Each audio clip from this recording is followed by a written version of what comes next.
Hi everyone, welcome to my YouTube channel speed information. जिस बारे में बात करने वाला हूँ आज, उसके दो पॉइंट हैं। एक तो पहला पॉइंट है सीईटी का सिलेबस क्या आया है, नया सिलेबस क्या है, और दूसरा ये है कि सोशो इकोनॉमी के जो मार्क्स हैं उनमें क्या चेंज किया गया है।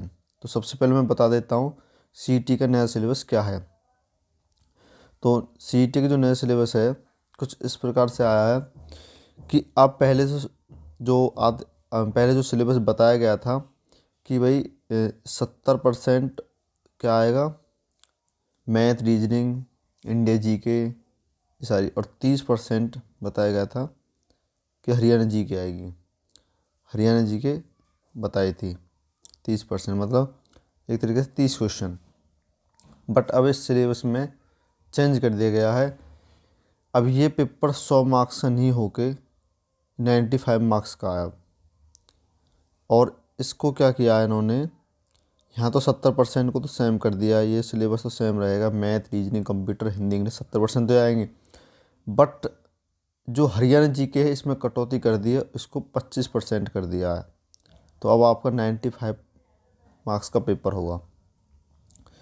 ये चेंज देखने को मिला है। और पेपर अभी कंफर्म नहीं है कि ओएमआर सीट से हो या ऑनलाइन हो, ये किसी से भी हो सकता है कि किसी से करा लें।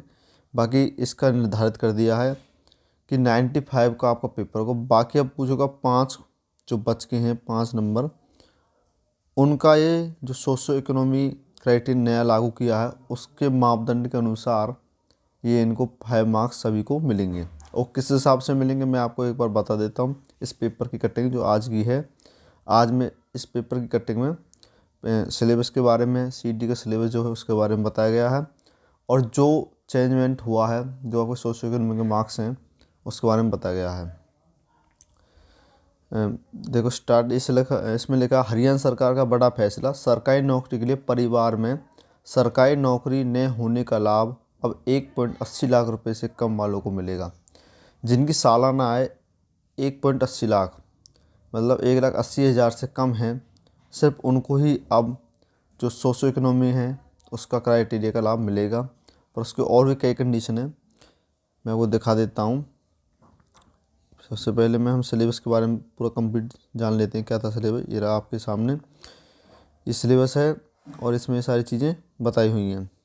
सीईटी के 95% अंक होंगे, जिसमें ग्रुप सी ग्रुप डी के लिए कॉमन एलिजिबिलिटी टेस्ट होगा। आयोग प्रश्नों की संख्या तय करने और प्रतिशत अंक तय करने और टेस्ट का समय तय करने के लिए स्वतंत्र होगा। मगर चयन के लिए सीईटी के 95% अंक होंगे और सामाजिक आर्थिक मापदंड और अनुभव के कुल 5% अंक होंगे। तो मतलब आपका 95% का पेपर होगा और 5 नंबर आपके सामाजिक आर्थिक मापदंड के होंगे। ऑफलाइन, ऑनलाइन या ओएमआर आधारित सीटों का पाठ्यक्रम 2 हिस्सों में होगा। ठीक है जी। तो या तो ऑफलाइन होगा या ऑनलाइन होगा या ओएमआर बेस्ड होगा।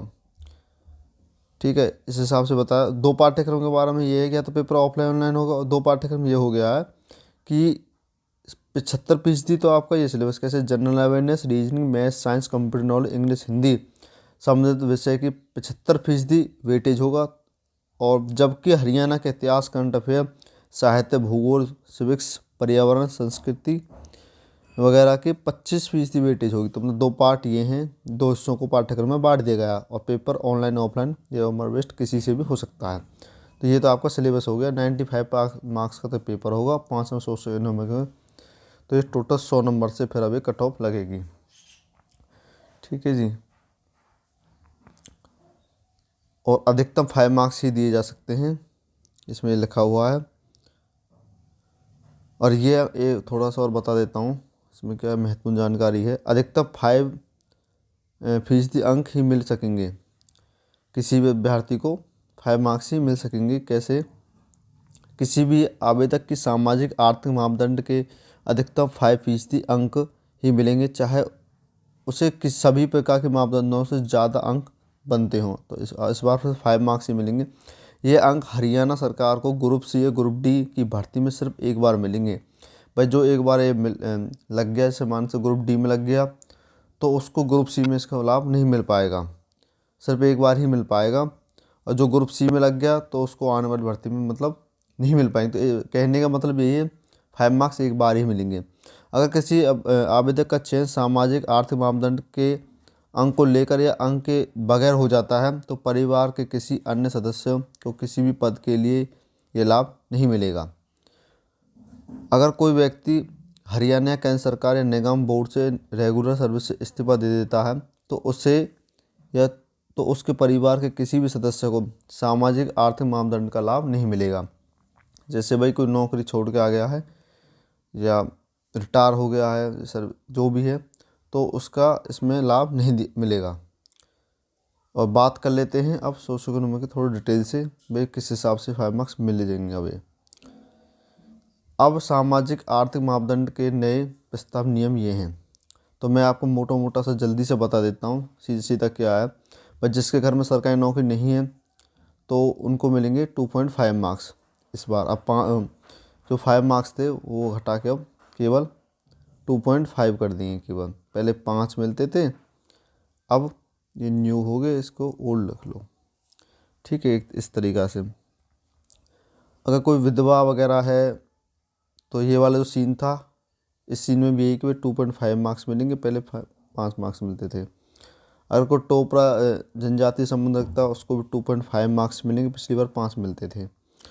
और किसी को कोई अनुभव है तो अनुभव का, जैसे कोई सरकारी नौकरी में पहले ऑलरेडी हरियाणा के इसमें लगा हुआ है तो उसको एक्सपीरियंस बेस पे मार्क्स मिलते थे, तो वो क्या होगा कि एक साल में उसको 0.5 मार्क्स मिलेंगे उसको। तो ये क्राइटेरिया। अब पहले जो 5 मार्क्स मिलते थे, कहने का मतलब वो सिर्फ अब केवल 2.5 मार्क्स ही मिलेंगे, 2.5 नंबर मिलेगा सिर्फ अब आपको। तो ये सीईटी का सिलेबस है। और जो अरे क्या मापदंडों में चेंज किया गया, मैं सारा क्राइटेरिया आपको बता दिया है। और जैसे कोई लेटेस्ट अपडेट आती है उसके बारे में ज़रूर वीडियो बनाऊँगा। और आगे के अपडेट पाना चाहते हो तो इस मेरे चैनल को सब्सक्राइब कर लें। Thank you.